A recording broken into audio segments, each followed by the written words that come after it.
हरे राम हरे राम राम हरे कृष्णा प्रभु जी। हरे कृष्णा माता जी। हरे कृष्णा। हरे कृष्णा हरे कृष्णा। हरे कृष्णा माता जी।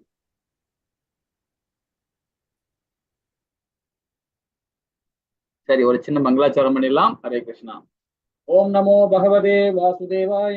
ஓம் நமோ பகவதே வாசுதேவாய. ஓம் நமோ பகவதே வாசுதேவாய. ஓம் ஞானதிம்ராந்தஸ்ய ஞானாஞ்சனேய சதாகை சக்ரம் தஸ்மை ஸ்ரீ குருவே நமக. ஸ்ரீ சைத்தன்ய மனோவேதினம் பாவினம் யேன பூதலே ஸ்வயம் ரூபகதாமாயம் ததா சிவபத்திகம். ஏ கிருஷ்ணா கருண சிந்தே தீனபந்தே ஜகத்பதே கோபிகா கோபிகா காந்தா ராதா காந்தா நமஸ்துதே भक्तकांचन गौरांगी राधे वृंदानेश्वरी वानो सुदेवी प्रियमानी हरिप्रिय वांचकल्पतराय कृप सिंधु एव स पतिनाना भावनीये वैष्णवियो नमो नमः। जय श्री कृष्ण चैतन्य प्रभु नित्यानंद श्री अद्वैत गदाधर श्रीवासादि गौर भक्त वृंद। हरे कृष्णा कृष्ण कृष्ण हरे हरे हरे राम राम राम हरे हरे हरे कृष्णा कृष्ण कृष्ण हरे हरे हरे राम राम राम हरे हरे। எல்லாருக்கும் நமஸ்காரம். ஹரே கிருஷ்ணா. நீங்க அத்தியாயம் 18 மோட்ச சன்னியாசி யோகா பாக்குறோம். துறவத்தின் முழுமையை பார்க்க போறோம். இன்னைக்கு நம்ம பார்க்க போறது 23, 24, 25 அந்த ஸ்லோகத்தை நாம் ஆரம்பிக்கவே இருக்கோம். ஹரே கிருஷ்ணா. சரி, அதற்கு முன்னாடி இந்த நிகழ்ச்சி ஏற்படும் ஸ்ரீ ஸ்ரீ ராதா கோவிந்த் தாஸ்கான் பெங்களூருக்கு நம்ம அனைவரும் சார்பாக ஒரு சின்ன பிரார்த்தனை. ஜெய் ஸ்ரீ கிருஷ்ணா சைத்தன்ய பிரபு நித்யானந்த ஸ்ரீ அத்வைத கதாதார ஸ்ரீவாசாதி கௌர பக்தவர் விஜய். ஹரே கிருஷ்ணா கிருஷ்ண கிருஷ்ண ஹரே ஹரே ஹரே ராம ராம ராம் ஹரே ஹரே. வீடியோ ஆன் இல்லையா? ஹரே கிருஷ்ணா ஹரே கிருஷ்ணா. சரி, நம்ம இது வரைக்கும் என்ன படிச்சோம் அப்படின்ற ஒரு சின்ன ஒரு கண்ணோட்டம் பார்த்தலாமா? இது வரைக்கும் படிச்சது வரைக்கும், அதாவது கர்மா மற்றும் ஞான யோகத்தின் சுருக்கத்தை நம்ம பார்த்தோம். அதாவது 1 இருந்து 18வது பதம் வரைக்கும் இல்லைங்களா? அதுல பகவான் கிருஷ்ணன் இறுதி கருத்து கொடுக்குறாரு. நம்ம இன்னைக்கு பார்த்தது பகவானுடைய இறுதி கருத்து நமக்கு இந்த அத்தியாயம் மூலமாக நமக்கு கொடுக்குறாரு. செயல்களுக்கான காரணம் என்ன அப்படின்னு கொடுக்குறாரு. அது உடல், செய்பவர், புலன், முயற்சி, பரமாத்மா. இந்த சாராம்சம் மூலமாக யார் காரணம் பார்த்தோம் இல்லைங்களா? முக்குணங்கள் இப்ப நம்ம படிக்க போறது இனிதான் படிக்க போறோம். 19 இருந்து 40 பதம் வரைக்கும். அந்த முக்குண விளைவுகள் என்ன, அதுதான் ரொம்ப இம்பார்ட்டன்ட். நம்ம முடிவெடுக்கிற ஞானம், புரிதல், செயல், உறுதி, மகிழ்ச்சி. இந்த செயல்பாடு மூலியமா நம்ம 17 அத்தியாயத்துல விரிவா நம்ம லாஸ்ட் டைம் படிச்சோம் இல்லைங்களா? அதுலயும் பார்த்தீங்கன்னா 7 விதமான செயல்பாடு நம்ம பார்த்தோம். அதோட கண்டினியூட்டி தான் நம்ம இன்னைக்கு இந்த அத்தியாயம் மூலியமா நம்ம பார்க்க போறோம். பகவான் முடிவரையும் கொடுக்குறாரு இல்லைங்களா? அப்புறம் செயல்பாடுகளான பக்குவமானவர்கள் யார், அதாவது பகவான் சமுதாயத்தை 4 விதமான வர்ணங்களை கொடுக்குறாங்க. அந்த வர்ணங்களோட கடமை என்ன, அதோட கட்டுப்பாடுகள் என்ன, அதை பத்தி நம்ம நீங்க முடிவுரை கொடுக்கறதுனால அதையும் ரொம்ப அழகா நம்ம இன்னைக்கு படிக்கலாம். செயல்பாடுகள் மூலம் பக்குவம் அடைதல், அதாவது பக்தி யோகம் மூலியமா அடைதல், பரமனை அடைதல்.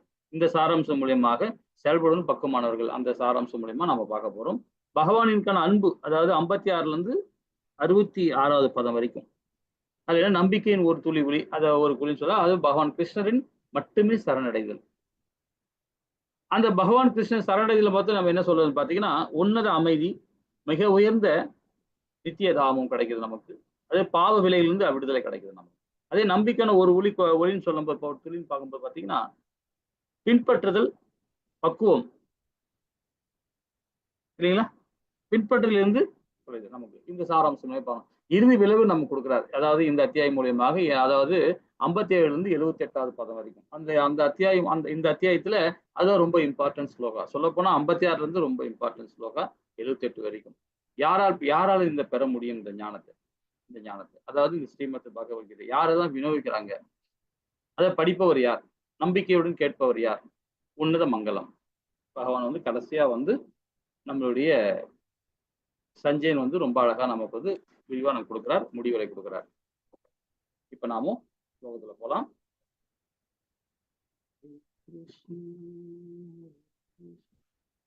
கிருஷ்ண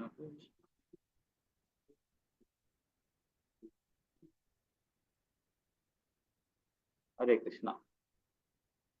மாதாஜி யாராவது 23, 24, 25 படிக்கிறீங்களா? நான் படிக்கிறேன் மாதாஜி. பிரபுஜி. சரி. நியதம் சங்கரஹி ஒரு நிமிஷம்.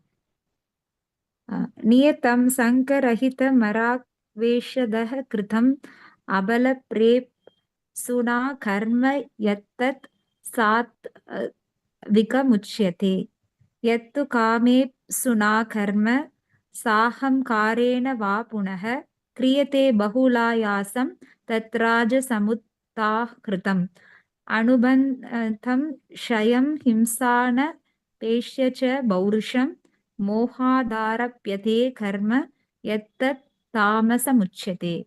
ஹரே கிருஷ்ணா. புக் இருக்கா உங்ககிட்ட? புக் இருக்குது பிரபுஜி. நான் இந்த இதுல பாக்குறதுனால கொஞ்சம் சரி சரி. இன்னும் கொஞ்சம் சிரமப்படுறீங்களா? புக்ல கரெக்டா வந்துரும். இந்த போன்ல பார்த்தனால லெட்டர்ஸே தெரிய ஏன்னா இது மாட்டேங்குது. வந்து அப்படியே ரொம்ப லெட்டர்ஸ் எல்லாம் ரொம்ப சுருக்கி போடுவாங்க. ஏன்னா இடம் இல்லைனால பண்ணிருக்காங்க. ஈஸியா படிக்கலாம் உங்களுக்கு.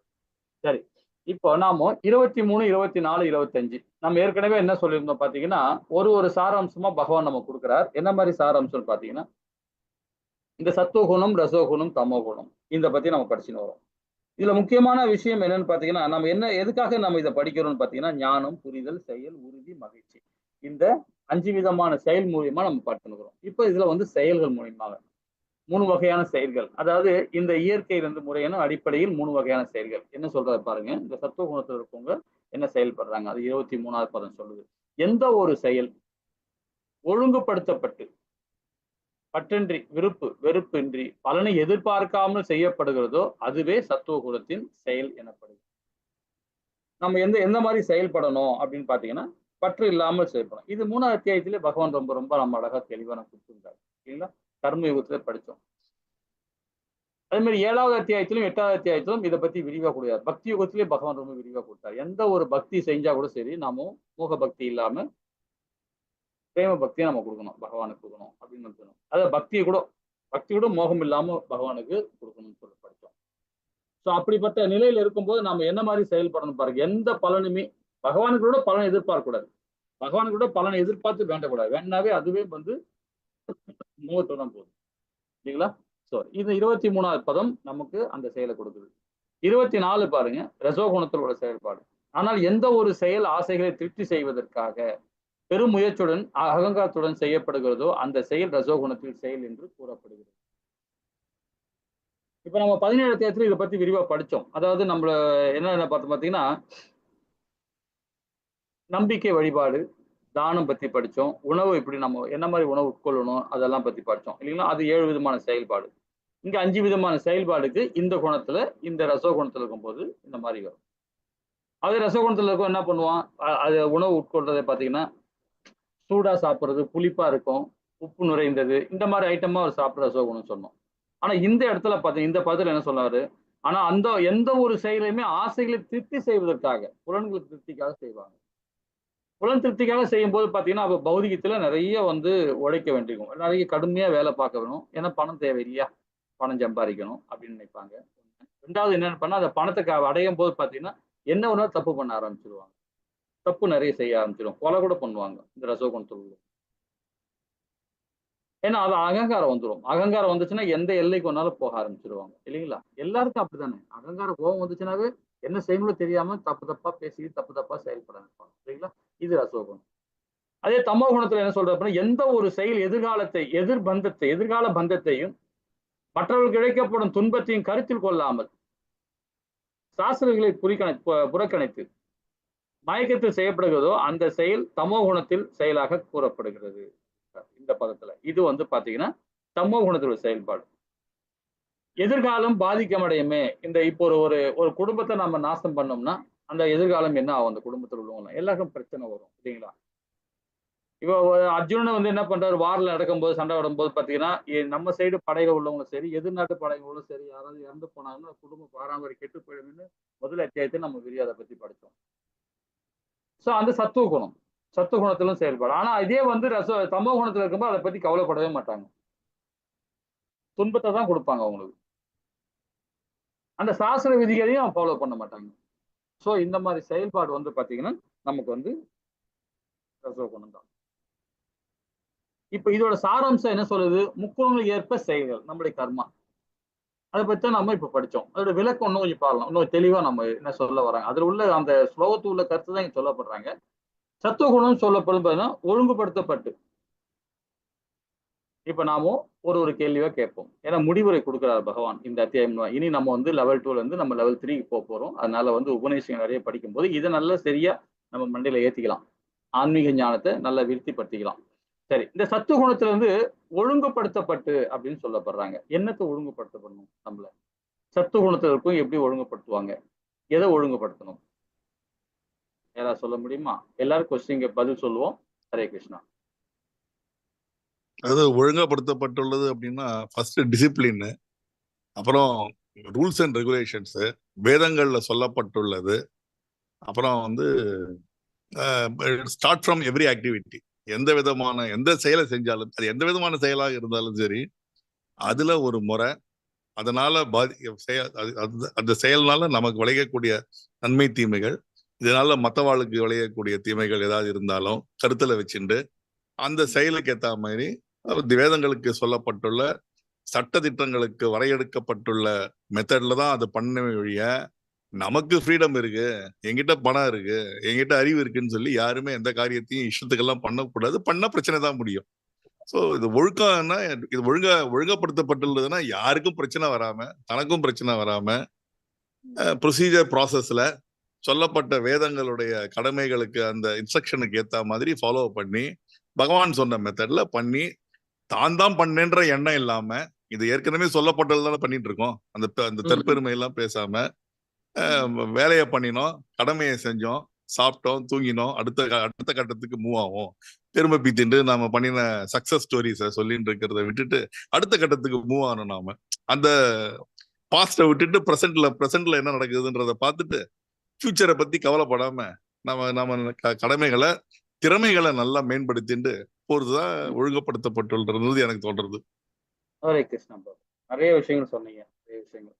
இப்போ நம்ம ஒழுங்குபடுத்தப்பட்டு நம்ம சொல்றோம். இது வந்து பாத்தீங்கன்னா சத்துவ குணத்துல வருமா? இது இப்ப நீங்க சொன்னது எல்லாமே எந்த குணத்துல வரும்னு பாத்தீங்கன்னா சத்துவ குணத்துல வருமா, இல்லைன்னா வந்து சுத்த சத்துவத்துல போகும்? இப்ப நாம இத முயற்சி பண்றவங்க தான் வந்து சத்துவ குணத்துல வருவாங்க. முயற்சி பண்றவங்க இல்லைங்களா? நாம எல்லாமே கருமையா செயல்பட்டு இருக்கோம். பக்தி மார்க்கத்துல இப்ப நாம கீதையை படிக்கிறோம், ஒரு லெவலுக்கு மேல வந்துட்டு இருக்கோம். ஸோ அப்ப நாம வந்து இந்த கீதை என்ன சொல்லுச்சோ அதை நாம ஃபாலோ பண்ண ஆரம்பிக்கிறோம். அப்போ வந்து பாத்தீங்கன்னா நம்ம எல்லாம் கனிஷ்டக அதிகாரி அந்த நிலையில நாம இந்த கீதையை படிக்கிறோம் இல்லைங்களா? அந்த கீதையை படிக்கிறோம். அப்போ அந்த கனிஷ்டக அதிகாரி நிலைமை என்ன பண்ண சத்துவ குணம் தான். அப்ப அந்த சத்துவ குணத்துல இருக்கும்போது அவர் என்ன பண்ணுவாரு? அது நெறிமுறைப்படுத்துவார். நெறிமுறைப்படுத்தி அவர் செயல்படுவார். இதை ரொம்ப இம்பார்ட்டன்ட் நம்ம புரிஞ்சுக்கணும். அதே சுத்த சத்துவத்துல போறவரும் அதுல முதிர்ச்சி அடைஞ்சவர், உத்தம நிலையில இருப்பார். அதி உத்தம நிலையில இருப்பார் சுத்த சத்துவத்துல இருப்பார். அப்போ ஒழுங்குபடுத்தப்பட நமக்கு கொஞ்சம் சங்கடமாகவும் இருக்கும். அது ரொம்ப நல்லா புரிஞ்சுக்கணும். நம்ம வந்து பாத்தீங்கன்னா நம்ம பௌதிகத்துல வாழ்ந்து இருந்தோம் இல்லைங்களா? இது வரைக்கும் நம்ம பணம் சம்பாரிச்சிருந்தோம், குடும்பத்தை பார்த்துட்டு இருந்தோம், எப்படி எப்படியோ போயிட்டு இருப்போம், ஜிக்ஜாக்கா பண்ணுவோம், ஏதோ செஞ்சுட்டு இருந்திருப்போம். நம்ம எல்லாருமே அது ஒத்துக்கணும். நம்ம இருந்துட்டு இருப்போம். ஆனா இந்த வேதம் படிச்சு இந்த சத்துவ குணத்துல இருக்கவங்க அதெல்லாம் செய்யக்கூடாதுன்றதை அது ஒழுங்குபடுத்துவான், முயற்சி பண்ணுவான். ஆனா அது கொஞ்சம் கடினமான செயல் தான். ஏன்னா சத்துவ குணத்துல இருக்கான் இல்லையா? திடீர் குணம் மாறும், ரசோ குணம் போகும், தமோ குணம் போகும். அதே செயல்பாடு சுத்த சத்துவத்துல இருந்தாருன்னா அந்த குணங்கள் மாறாது. இதுதான் ரொம்ப இம்பார்ட்டன்ட். ஒழுங்குபடுத்தப்பட்டு நம்ம சாதாரணமா சொல்லிடலாம். ஆனா வந்து அது செயல்ல வரும்போது, நடைமுறைக்கு வரும்போது ரொம்ப கடினமா இருக்கும். அது கொஞ்சம் ஒழுங்குபடுத்தணும். அதுதான் முக்கியமா நாம சத்துவ குணத்துல. அதே வந்து ரசோ குணத்துல பாத்தீங்கன்னா பெரும் முயற்சி இருக்கணும். பெரும் முயற்சி இருக்கணும். எந்த முயற்சி எடுத்தாலும் சரி ரொம்ப கஷ்டப்படுவாங்க அந்த ரசோ குணத்துல உள்ளவங்க. முடியாது. ஏன்னா பணம் தேவை இல்லைங்களா? சம்பாதிக்கணும் ஓடிட்டாங்க இல்லையா? ஓடிட்டு பணத்தை ஓடிட்டே இருக்கிறாங்க. அதை வந்து ஒரு அகல கால வச்சிருவாங்க. அங்கிருந்து மீண்டு வர முடியாது அவங்களால.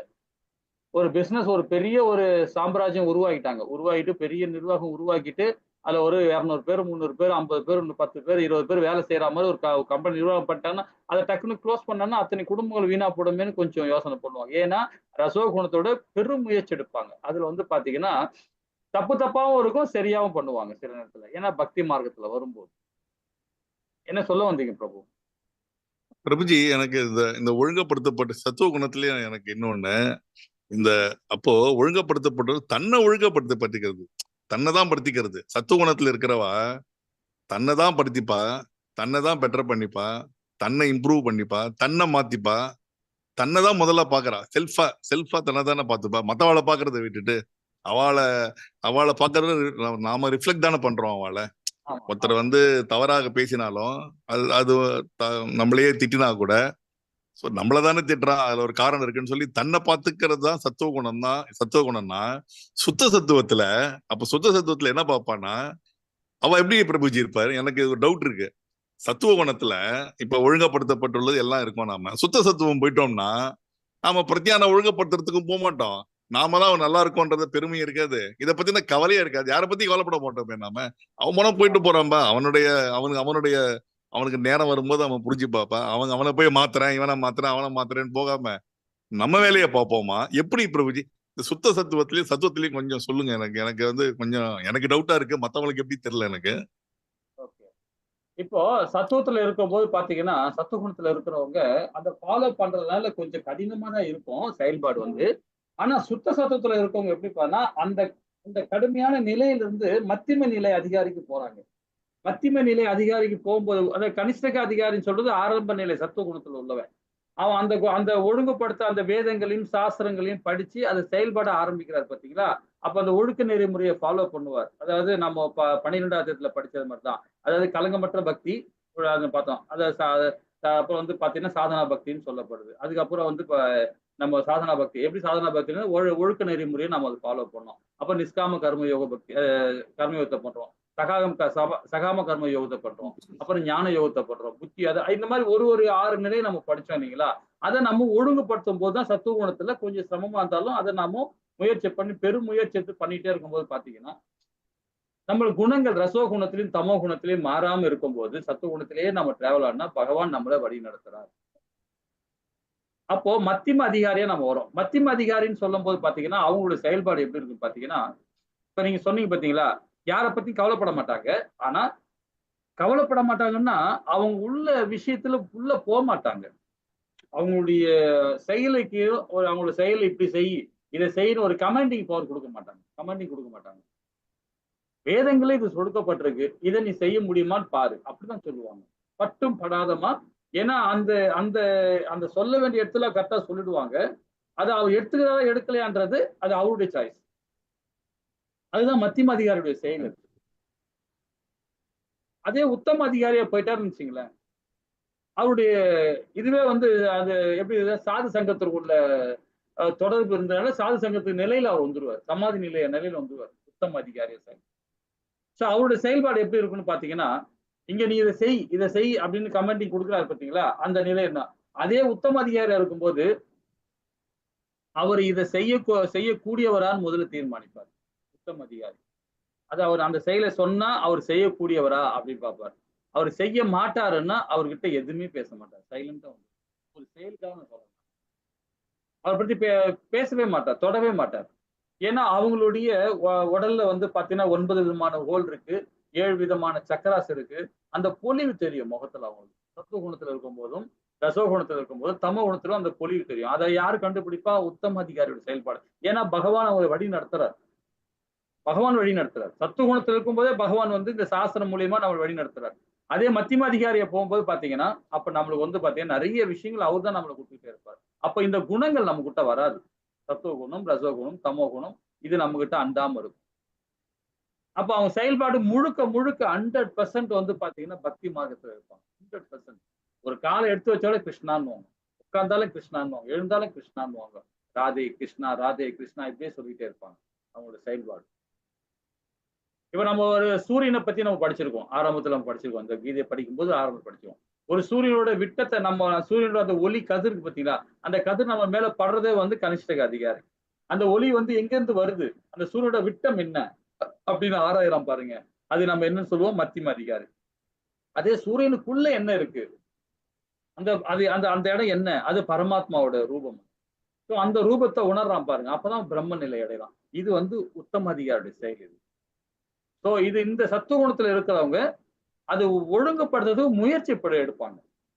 வேதங்களை படிப்பாங்க, அந்த சாஸ்திரப்படி செயல்பட நினைப்பாங்க, அதை ஒழுங்குபடுத்துவாங்க. இதை பண்ணணும் அப்படின்னு நினைப்பாங்க இந்த குணத்துல உள்ளவங்க. அதே மாதிரி பற்று இருக்காது. ரெண்டாவது இது வந்து பற்று இருக்காது. பற்று இல்லாம செய்யணும்னு நினைப்பாங்க எது வந்தாலும். ஆனாலும் அது கொஞ்சம் கடினமா தான் தெரியும் சத்துவ குணத்துல. ஏன்னா அந்த குணங்கள் மாறும். திடீர்னு நல்லவனா இருப்பாங்க, திடீர்னு கெட்டவனாக ரொம்ப மோசமா தெரியுமா, மோசமா இருந்து திடீர்னு நல்லவனா ஆயிடுவாங்க. இந்த குணங்களே அப்படிதான். அப்படி அப்படியே மாறி மாறி மாறி போயின்னு இருப்பாங்க. இதுல பற்று இல்லாமல் அவங்க செயல்பட முயற்சி பண்ணுவாங்க. பற்று இல்லாம இருக்கணும் சத்துவ குணத்தில் உள்ளவங்க. அந்த விருப்ப வெறுப்பு இல்லாம இருப்பாங்க. ஏன்னா சத்துவ குணத்துல இருக்கனால அந்த வேதங்களை படிச்சனால அந்த ஞானம் இருக்கனால கொஞ்சம் அந்த மாதிரி விஷயங்கள்ல செயல்பாடுல இருந்து இருப்பாங்க. இருந்தாலும் 100% இருக்க முடியாது. ஒரு 80% அதுல ஒரு உத்தம நிலையா இருப்பாங்க. உத்தம நிலையை முயற்சி பண்ணிட்டு இருப்பாங்க. ஆனா அது அதையும் மீறி சத்துவ குணத்துல இருக்க அதையும் மீறி என்ன பண்ணும், திடீர்னு தமோ குணத்துக்கு போவாங்க, திடீர்னு ரசகுணத்துக்கு போவாங்க. அதுதான் பகவான் என்ன சொல்றாரு பாத்தீங்கன்னா, நம்ம கீதையிலே சொல்றாரு. என்ன சொல்றாரு பாத்தீங்கன்னா, இது இந்த 17 அத்தியாயத்துல சொல்லுவார். ரொம்ப அழகா சொல்லுவார். இந்த குணங்கள்ல இருந்து மறைஞ்சு இருக்கும்போது, இந்த குணங்கள் இருக்கும்போது அந்த குணத்துக்கு தகுந்த மாதிரி செயல்படுவான். இந்த என்னது ரொம்ப வந்து பிரைட்டா இருக்கும். ஒரு அதாவது ரசோ குணத்துல இருக்கும், தமோ குணத்துல இருக்கும். இந்த 3 குணத்துல இருக்கும்போது பாத்தீங்கன்னா, இது வந்து விலகி போகணும்னு நினைப்பான். இது வந்து இந்த குணத்துல இருந்து விலகி போகணும்னு நினைப்பான். விலகி போன பிறகு இந்த இந்த குணத்துல இருந்து விலகி போன போது சுத்த சத்துவத்துல இருக்கும்போது பாத்தீங்கன்னா, இது இருந்தா நல்லா இருக்குமே அப்படின்னு நினைப்பான். வரும். அந்த அந்த சூழ்நிலையை உருவாக்கும். ஆனா அதை மீண்டு வராம பாருங்கண்ணா, அவன் தான் கர்ம யோகியா போக முடியும். அவன் தான் பிரம்மன் முடியும். இந்த வாழ்நாள் முடிகிற வரைக்கும் அதை முயற்சி பண்ணிக்கிட்டே இருப்பான். அப்ப இடையில வந்து கீதையிலே பகவான் சொல்றாரு. 17 அத்தியாயத்துல விரிவா கொடுக்குறாரு. அந்த குணங்கள் மறைஞ்சிருக்கும் போது அது ஏக்கம் அடைவானாம். குறைஞ்சி சத்துவ குணத்திலேயே இருந்துக்கலாமே, கொஞ்சம் மகிழ்ச்சியா இருந்திருக்கலாமே அப்படின்னு நினைப்பான். கொஞ்சம் பணம் கொஞ்சம் இருந்தா, கொஞ்சம் பொருளாதாரம் இருந்தா நல்லா இருக்குமே. இல்ல இந்த ஆளு இப்படி இருக்காரு, இப்படி இருந்தா சரியா வராது. இவரை நல்லா மேன்மைப்பட்டு ஏதாவது வழி பண்ணோமேன்னா அது ரசோகுணம். அப்ப தமோ குணம் சொல்லும் போது பாத்தீங்கன்னா, அவர் ஏன் இந்த மாதிரி இருக்காரு, ஏன் அவர் மாதிரி செயல்படுறாரு, அவர் திட்டணும் அப்படின்னு சொல்லிட்டு அவர் திட்டுவார். ஒரு நம்ம கோவில்ல கூட பாத்தீங்கன்னா, நம்ம மேங்களூர் இஸ்கான் கோவில்ல கோவில் கட்டிட்டு இருக்கும்போது, நம்ம அந்த கோவிலோட நிர்வாகத்தை ஆச்சாரியார் நம்ம என்டி பிரபு இருந்தார் பாத்தீங்கன்னா, அவரும் நானும் எல்லாம் பேசிட்டு இருந்தோம். அப்போ மாயாப்பூர்ல இருந்து அந்த கோவிலோட அடிக்கல், அதாவது கோவிலோட கட்டமைப்புல ஒரு இன்ஜினியர் ஒருத்தர் இருக்காங்க. நம்ம மாயாப்பூர்ல இருக்கிறாங்க. ஒரு கோவில் கட்டும் போது அவங்க வந்து ஒரு டிசைனிங் கொடுப்பாங்க. நம்ம கோவில் ஆச்சாரிகளும் நம்ம பக்தர்களும் ஒரு டிசைன் கொடுப்பாங்க. ஆனா கோவில்ல இருந்து நம்ம மேங்களூர் இஸ்கான்ல இருந்து என்ன சொல்லுவாங்கன்னா, இது இந்த இடத்துல தான் விக்கிரகம் இருக்கணும், இங்கதான் சில பிரபுபாதா இருக்கணும், இங்க வந்து இந்த விக்கிரகம் இருக்கணும்னு சொல்லிட்டு நம்ம கோயில்ல இருந்து இஸ்கான்ல இருந்து சொல்றது. அது அவங்களோட ரூல்ஸ் பிரகாரம் தான் நம்ம கோயில் கட்டணும். மற்றபடி நம்ம ஆடம்பரமா கட்டுறது, நல்லா பெருசா கட்டுறது, இதெல்லாம் நம்ம ஸ்டைல சொல்லிக்கலாம். ஆனா பகவான் விக்கிரகம் வைக்கிறது, இந்த மாதிரி ஒரு முக்கியமானதெல்லாம் வந்து நம்ம சாஸ்திர பிரகாரம் அவங்க சொல்லுவோம். அந்த மாதிரி ஒரு அதிகாரி வந்தார், உத்தம அதிகாரி வந்தார். அவர் ஒரு ஆச்சாரி தான் ஆகும். அவர் ஒரு ஆச்சாரி. நம்ம கேரளத்துக்காரர் அவரு. கேரளத்தை சொல்ல விட கன்னியாகுமரிக்காரர். கன்னியாகுமரி பார்டர் குளச்சல் உள்ளவர். அவர் வந்து பாத்தீங்கன்னா, இப்போ ஒரு நல்ல ஒரு பெரிய ஆச்சாரி தான். அவர் இன்ஜினியரிங் படிச்சிருக்கிறார். Civil engineering. ஆனா எல்லா பாஷையும் தெரியுது அவருக்கு. தமிழ் அழகா பேசுவார். ஏன்னா அங்கதான் தமிழ்நாடு பார்டர் தானே இருக்காரு. குளச்சல் தான் இருக்காரு. தமிழ் நல்லா பேசுவார், எழுத படிக்கிறது. ஸோ அந்த மாதிரி. அப்போ அந்த இடத்துல நானும் இருக்கிறேன். அங்க வந்து ரொம்ப கடுமையா பேசுறாரு. யாருக்கிட்ட? இந்திக்காரங்கிட்ட, பஞ்சாபிக்காரங்கிட்டயும், குஜராத் இவனுங்கிட்ட, ராஜஸ்தான்காரங்க. ஏன்னா அவங்க தான் அந்த மார்பிள் கல் எல்லாம் வந்து பிக்ஸ் பண்றாங்க. அந்த வேலை எல்லாம் பார்த்துட்டு இருக்காங்க. ஸோ பார்த்தபோது அந்த அந்த ராஜஸ்தான் லாங்குவேஜ் பேசுறாரு, பெங்காலி இந்த இது பேசுறாரு, பஞ்சாபி லாங்குவேஜ் பேசுறாரு, என்னென்ன லாங்குவேஜ் எல்லாம் பேசி அவங்க கட்டாம திட்டிருக்காரு. நம்ம என்டி பிரபு அங்கிருந்து பார்த்து நழுவுறாரு. நாங்களும் அப்படி ஒதுங்குறோம். ஏன்னா அந்த குணம் என்ன, ஒரு பெரிய ஆச்சாரியா இருக்கிறவரு ஏன் இந்த மாதிரி பண்றாரு, திட்டுறாருன்னு சொன்ன அவருக்கே நம்ம என்டி பிரபுக்கே முகம்லாம் ஒரு மாதிரி ஆகுது, ஒரு மாதிரி கேடாகுது அவருக்கு. டல்லா வர்றாரு. ஏன் இந்த மாதிரி பேசுறாரு அப்படின்ட்டு. ஏன்னா வார்த்தைகள் அந்த மாதிரி தடிசடிச்சா திட்டுறாரு. அதுக்கப்புறமா அவர் என்ன சொல்றாருன்னா, அவங்க எல்லாம் போன பிறகு எங்களை கூப்பிட்டு வச்சு சொல்றாரு. என்ன சொல்றாருன்னா, இது தொழில். இந்த வேலையை முடிச்சாதான் நமக்கு நீங்க வந்து என்ன சொல்லியிருக்கிறீங்க, பணம் போட்டிருக்கீங்க. எல்லாருடைய கோயிலோட பணம். கோயிலோட பணம் சொல்றது இது பகவானுடைய பணம். பகவானுக்கு தான் எல்லாருமே நம்ம வந்து டொனேஷன் கொடுக்குறாங்க. இந்த நாளுக்குள்ள இந்த கோவிலை கட்டி முடிக்கணும்னு பகவானுடைய விருப்பம். அது நிறைவேறலன்னா அப்ப நாமெல்லாம் எதுக்கு? அதனால அவங்க எல்லாம் பௌதிகவாதிகள், நம்ம ஆன்மீகவாதிகள். நாம பௌதிகவாதிகளை நம்ம ஆன்மீகமா நம்மள சொல்லிட்டே இருந்தோம்னா அவங்க செய்ய மாட்டாங்க. அப்ப நாமும் அந்த நிலைக்கு போனாதான், அவங்கள செயல்ல போனாதான் அவங்கள சரி பண்ண முடியும். அதனாலதான் நான் அந்த மாதிரி பேச வேண்டிய சூழ்நிலை இது அப்படின்னு சொன்னார். ரொம்ப அழகா சொன்னார். சொல்லிட்டு என்ன சொல்றாருன்னா, இதுவே சாஸ்திரத்துல சொல்லப்பட்டிருக்கு அப்படின்னு. சாஸ்திரத்துல சொல்லப்பட்டிருக்கு. என்னுடைய கடமையை நான் செய்யறேன். இது பகவானுக்காக செய்யற தொண்டு தான். ஆனா ஒரு இடத்துல நான் கோவப்பட்டு தான் ஆகணும். வேலை ஆகணும், சீக்கிரமா முடிச்சாகணும். சில பேர் வேலை செய்யாம சோம்பேறித்தனமா சுத்திட்டு இருப்பாங்க. அங்க எங்க போவாங்க. அது மாதிரி போனோம்னா நம்ம கோயில் நிர்வாகம் கெட்டு போயிடும் இல்லையா? நம்ம செஞ்ச கடமை இப்போ தப்பு இல்லையா அப்படின்னு ரொம்ப அழகா விளக்கம் கொடுத்தாரு. நான் செஞ்ச செயல் தமோ குணம் தான் அப்படின்றாரு. தமோ குணம் தான். ஆனா இருந்தாலும் நான் அந்த இடத்துல செஞ்சுதான் ஆகணும். அந்த நிலையை நான் போய் தான் ஆகணும்ன்றாரு. நான் சுத்த சத்துவத்துல தான் இருந்தேன். ஆனா இப்போ திரும்ப நான் அந்த குணத்துக்கு வந்துடுவேன். இதுக்கும் ஸ்ரீமத் பகவத்கீதை என்ன சொல்லுது தெரியுங்களா? அதை அக்செப்ட் பண்ணுது. வேதமும் அக்செப்ட் பண்ணுது. சோ என்னன்னா அவர் சுத்த சத்துவத்துல இருக்கிறவன் சில நேரம் மாறுவான். அது எப்படி மாறுவான்னா பகவானுடைய மையப்பற்றி தான் மாறுவான். பகவானுக்காக தான் மாறுவான். அப்புறம் இல்ல. ஏன்னா அர்ஜுனன் வந்து அவனுடைய கர்மாவை அவனுடைய சத்திரிய குலத்துல இருக்கிறவன் அவன் போர் பண்ண மாட்டான்னு சொன்னும் போது தவறு தானே. அவர் பகவான் எல்லாத்தையும் போதிச்ச பிறகு 18வது அத்தியாயத்துல இதே அத்தியாயத்துல 73வது பதத்துல சொல்லுவான், நான் எழுந்து போர் பண்றேன் கிருஷ்ணா அப்படின்னு. கடைசியில ஒத்துக்கிறான். நான் அந்த எல்லாம் பண்ண தப்பு தான் அப்படின்னு சொல்லிட்டு எழுந்து ஒத்துக்கிறான். இனி நான் வந்து நீ சொன்ன மாதிரி நான் போர் பண்ண ஆரம்பிச்சிடுறேன். ஆனா அந்த ஆரம்பிக்கிறது என்ன குணம்னு பாருங்களேன். அது தமோ குணம். ஒருத்தன் கொல்றது தமோ குணம் தானே, பைத்தியக்கார குணம் தானே. ஒரு ராஜ்யத்தை கொலை அது குணம் மாறுது. ஆனாலும் பகவானை மையப்படுத்தி செய்யறான். அவனுடைய கடமையை செய்யறான். சோ இதுதான் நம்ம டிஃபரெண்ட் கண்டுபிடிக்கணும். சில ஆச்சாரிகள் தவறு செய்யற மாதிரி நமக்கு தெரியும். ஆனா அவங்க தவறே செய்யல. பகவானை மையப்படுத்தி தான் செய்வாங்க. சோ அது மாதிரி ஒரு சில விஷயங்கள் இருக்கு. சத்துவ குணத்துல இருக்கும்போது இப்படி பற்றற்ற திறமையா, விருப்பெருப்பு இல்லாம, பலனை எதிர்பார்க்காம செய்யற செயல் வந்து இதுதான். இத்தனையும் நான் சொல்ற அந்த ஆச்சாரி வந்து பாத்தீங்கன்னா ஒரு பிரம்மச்சாரி. அவர் ஒரு பிரம்மச்சாரி, கிரகஸ்தன் கூட ஒரு பிரம்மச்சாரி. என்னண்டி பிரபுவோட நம்ம ஜெயபத்ர சாமி இருக்காருங்களா, நம்ம குரு மகாராஜா இருக்காருங்களா, அந்த ஸ்தானத்துல உள்ளவர். சரி, இப்போ இந்த ரசோகுணத்தை பத்தி படிப்போம். ரசோகுணத்தை என்னன்னா பெரும் முயற்சி எடுப்பாங்க. என்ன முயற்சின்னு பாத்தீங்கன்னா இந்த பௌதிக ஞானத்தோட. ஆன்மீக ஞானம் இருக்காது, பௌதிக ஞானத்தோட அவங்க செயல்படுவாங்க. அதுல பெரும் முயற்சி எடுப்பாங்க. பணம் சம்பாதிக்கணும், நிறைய காரு பங்களெல்லாம் வாங்கணும்.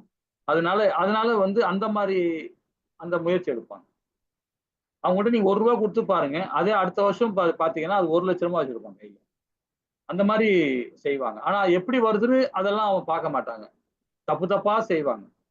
ஆசையை நிறைவேற்றுக்காக கொள்வதற்காக. அந்த மாதிரி இப்ப என்ன பொய் சொல்லுவாங்க, அகங்காரம் இருக்கும், கொலை கூட பண்ணுவாங்க. அந்த மாதிரி சூழ்நிலை போயிடுவாங்க அந்த ரசோகுணத்துக்காரங்க. இது நம்ம 17 அத்தியாயத்துல படிச்சோம் இல்லைங்களா? இதுல பகவான் வந்து இந்த அத்தியாயம் மூலியமாக விரிவா கொடுக்குறார் நமக்கு. அதே தமோ குணத்துல பாருங்க, பந்தப்படுத்துற செயல் தான் பண்ணுவோம். பந்தப்படுத்துற செயல் தான். பந்தப்படுத்துறன்னு பாத்தீங்கன்னா ஒரு தன்னுடைய மகனை கூட பாத்தீங்கன்னா நீ இப்படிதான்டா இருக்கணும், நான் சொல்றதான் நீ கேட்கணும், நீ இப்படிதான் செய்யணும். மனைவியும் அப்படிதான் செய்வாங்க, கணவனையும் அப்படிதான் செய்வாங்க. அது அந்த குணத்துல உள்ளவங்க. மனைவியா இருந்தாலும் சரி, கணவனா இருந்தாலும் சரி, அந்த பந்தப்பட்ட செயல் தான் பண்ணுவாங்க. இந்த புலனின்பத்தை அந்த பௌதிகத்தை யூஸ் பண்ணிப்பாங்க. வாயால பேசுறது, காதால கேட்கறது, கண்ணால பாக்குறது, இது எல்லாமே பௌதிக தன்மையா இருக்கும்.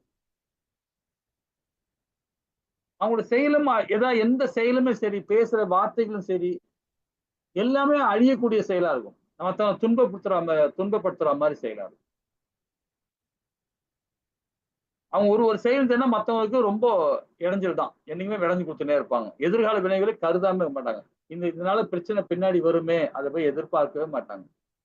சாஸ்திரத்தை ஃபாலோ பண்ண மாட்டாங்க. மயக்கத்திலேயே அவங்க எப்பவுமே மாயத்தால கட்டுண்டு இருப்பாங்க. இந்த 3 குணமே மாயத்தை கட்டுண்டு இருக்கும். ஆனா சத்துவ குணத்துல இருக்கும்போது உத்தம அதிகார நிலையில வரும்போது பாத்தீங்கன்னா கொஞ்சம் அவங்களோட மாற்றம் இருக்கும். ஏன்னா வேதம் படிக்கிறாங்க, பகவான் வந்து வழி நடத்த ஆரம்பிச்சிட்டாரு அவனை சத்துவ குணத்துல. ஆனா அந்த குணத்துல இறந்தாங்கன்னா எங்க போறாங்க? ஒரு நல்ல குடும்பத்துல, ஒரு செல்வந்தர் குடும்பத்துல, ஒரு கல்வியாளர் குடும்பத்துல பிறக்கிறாரு அந்த ஆத்மா.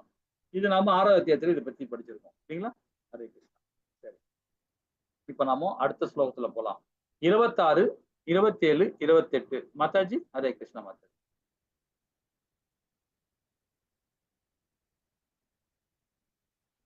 ஹரே கிருஷ்ணா. रागी कर्म बल प्रेषु लुप्तो हिंसात्मको अशोषी हर्ष शोगान्वित कर्ता राजस परिकीर्तितः. हरे कृष्णा. அடுத்தது படிச்சிரா. अयुक्त प्राकृत स्तप्त शटो नैष्कृतिको अलसः विषादी दीर्घसूत्री ஹரே च கிருஷ்ணா कर्ता பிரபுஜி, तावक 26 उच्यते. படிக்கலையே. இல்ல படிங்க சொல்றேன் படிங்க மாதாஜி. சாரி முடிச்சிட்டீங்களா? நான் இப்ப கவனிக்கல. அப்ப முக்த சங்கோ சொல்லுங்க அனகம் வாதி திருத்யுசாக சமன்விதः சித்தய சித்தயோ நிர்விகார கர்த்தா சாத்விக உச்சதே. ஹரே கிருஷ்ணா. ஹரே கிருஷ்ணா. ஏன்னா முதல்ல இதுல 27ல ஆரம்பிச்சிட்டாங்க. அதுக்கப்புறம் முடிச்சிட்டு நம்ம சொல்லலாம் தான் அப்படி வெயிட் பண்ணுங்க. சரி, ஓகே. இப்ப இந்த இடத்துல வந்து என்ன சொல்றாங்க பாருங்க, ரொம்ப அழகான பொருள் இயற்கையின் முறைகளின் அடிப்படையில் 3 வகையான தொழிலாளர்கள். இந்த இடத்துல பாத்தீங்கன்னா நிறைய சாராம்சம் சொல்லலாம் இந்த இந்த 3 ஸ்லோகத்துக்கும் உள்ள விஷயம். எவன் ஒருவன் இயற்கை குணங்களின் தொடர்பின்றி, இயற்கைன்னு சொல்லும் போது நம்ம என்ன சொல்லுவோம்? இந்த முக்குணங்கள், இந்த பௌதீகம், இந்த ஜட உலகம் இதை சொல்றோம். அதுல இருந்து இல்லாம அகங்காரமின்றி உற்சாகம் மற்றும் மன உறுதியுடன் வெற்றி தோல்விகளை பொருள்படுத்தாது தனது கடமையை செய்கிறானோ அத்தகைய செயலாளி சத்துவகுணத்தில் இருப்பதாக கூறப்படுகிறது. இப்ப பாருங்களேன், இதுல இந்த ஸ்லோகத்தோட பொருள் உரைய இப்ப நான் படிச்சிட்டோம் இல்லைங்களா? இந்த பொருள் உரையில நீங்க என்ன மாதிரி உணர்றீங்க? இதுல ஒரு ஒரு ஒரு விஞ்ஞானம் இருக்குதுல்ல, அது என்னன்னு நீங்க எல்லாம் புரிஞ்சுக்கிட்டு நீங்க சொல்லணும். கொஞ்சம் முயற்சி பண்ணி பாருங்க. இது என்ன குணம் சொல்லிட்டாரு அவர், சத்துவ குணம் சொல்லிட்டாரு. இந்த செயலாளி சத்துவ குணம் சொல்றாரு. இதுல என்ன ஒரு விஞ்ஞானம் இருக்கு அப்படின்னு எனக்கு கண்டுபிடிச்சு சொல்லுங்க. என்ன சொல்றாரு பாரு, எவன் ஒருவன் இயற்கை குணங்களின் தொடர்பின்றி அகங்காரமின்றி உற்சாகம் மற்றும் மன உறுதியுடன் வெற்றி தோல்விகளை பொருட்படுத்தாது தனது கடமையை செய்கிறானோ அத்தகைய செயலாளி சத்துவ குணத்தில் இருப்பதாக கூறப்படுகிறது. இது சத்துவ குணம் சொல்லிட்டார்.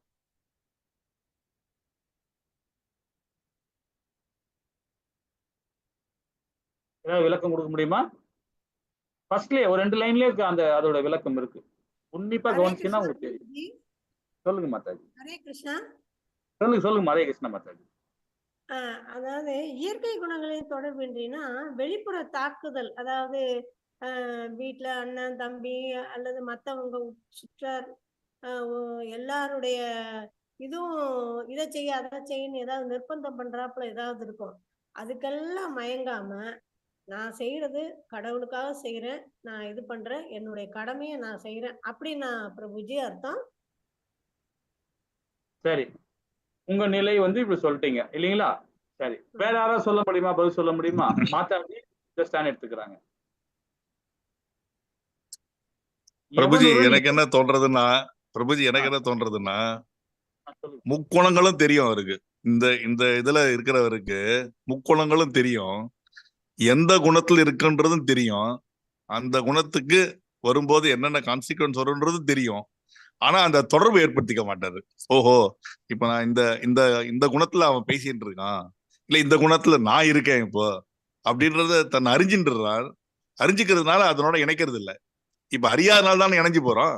இப்ப எனக்கு வந்து தமோ குணத்துல இருக்கேன்னு எனக்கு தெரியாது, அதனால தமோ குணத்துல இருக்கான் தெரிஞ்சாதானே நான் வந்து அதுல இருந்து வெளியே வர்றதுக்கு. இந்த குணத்துல இயற்கை குணங்களை தெரிஞ்சுன்னு அதுல வந்து கனெக்ட் பண்ணிக்காம இருக்கணும் அப்படின்னா he knows everything including himself.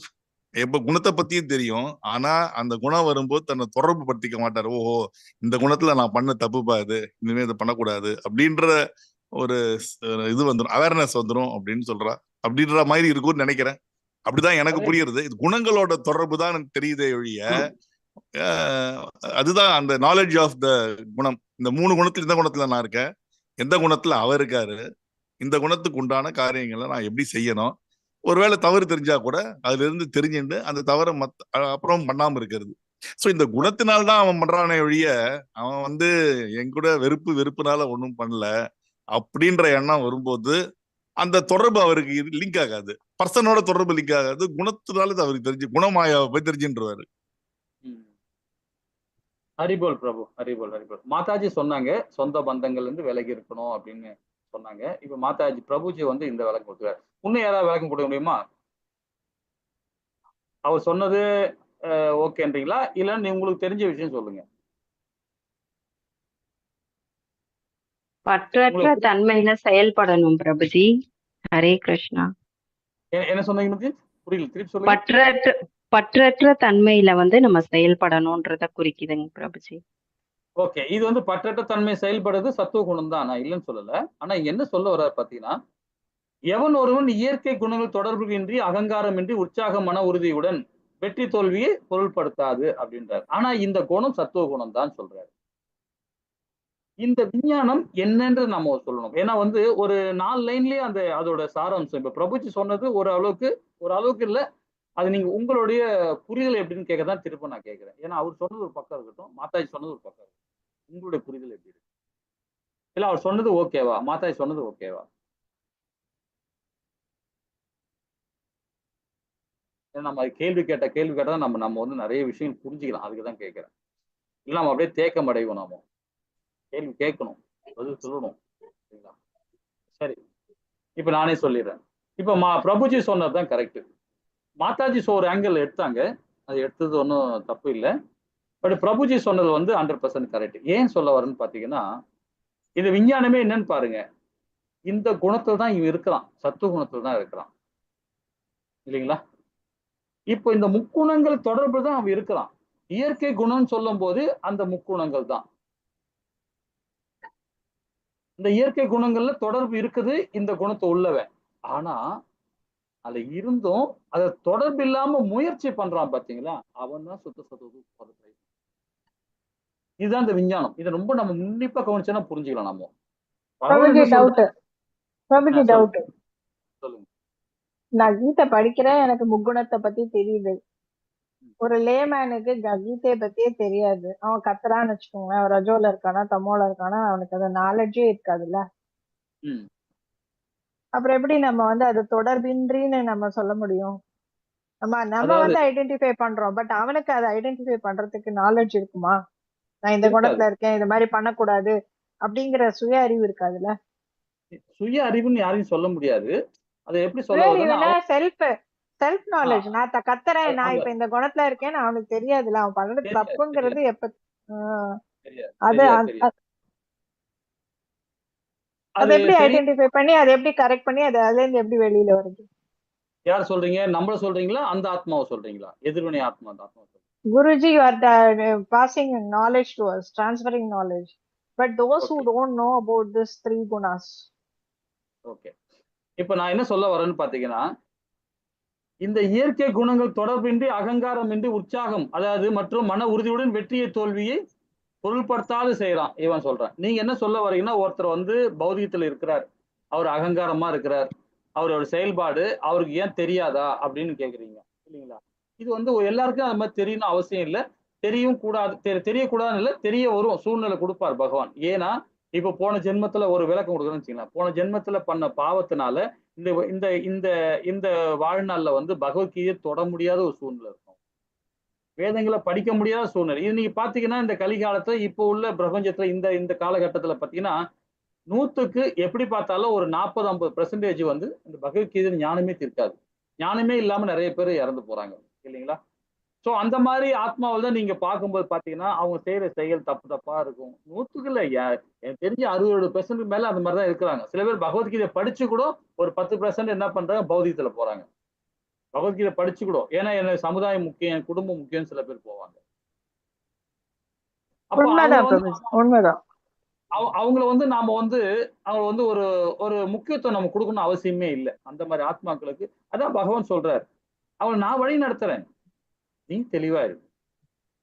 உன்னுடைய அப்பாவோ உன்னுடைய அம்மாவோ உன்னுடைய கணவரோ உன்னுடைய மனைவியோ உன்னுடைய பிள்ளைகளோ சரி, அவங்களை நான் பாத்துக்கிறேன், நீ கரெக்டா பண்ணு, நீ உன்னுடைய செயலை நீ பண்ணு. நான் சமுதாயத்தை பத்தி பேசல, மத்தவங்களை விரோதியை பத்தி பேசல, நண்பர்கள் பத்தி பேசல, உன் குடும்பத்துல உள்ளவங்களே நான் சொல்றேன். உன் குடும்பத்துல உள்ளவங்களே யாருமே ஒண்ணு போல இருக்க மாட்டாங்க. உன் தந்தையார் வேற மாதிரி இருப்பாரு, தாய் வேற மாதிரி இருப்பாங்க, அம்மா பிள்ளைகள் ஒரு மாதிரி இருக்கும், கணவர் ஒரு மாதிரி இருப்பாங்க, மனைவி ஒரு மாதிரியா இருப்பாங்க.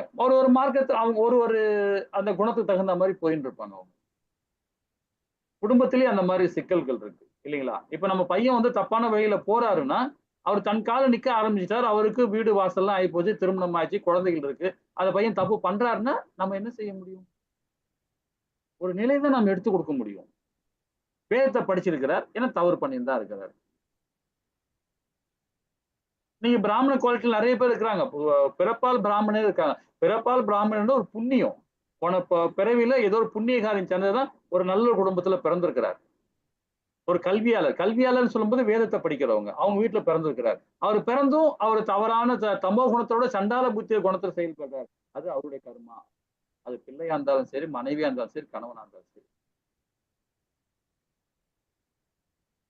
ஓகேங்களா? நீங்க சொன்ன விளக்கம் அது மாதாஜி. ஆனா இந்த இடத்துல என்ன சொல்றாருன்னா, உண்மையிலேயே அவன் சத்துவ குணத்துல தான் இருக்கிறான். அந்த முக்குணங்களோட தான் இருக்கான். அந்த பௌதிகத்துல தான் இருக்கிறான்.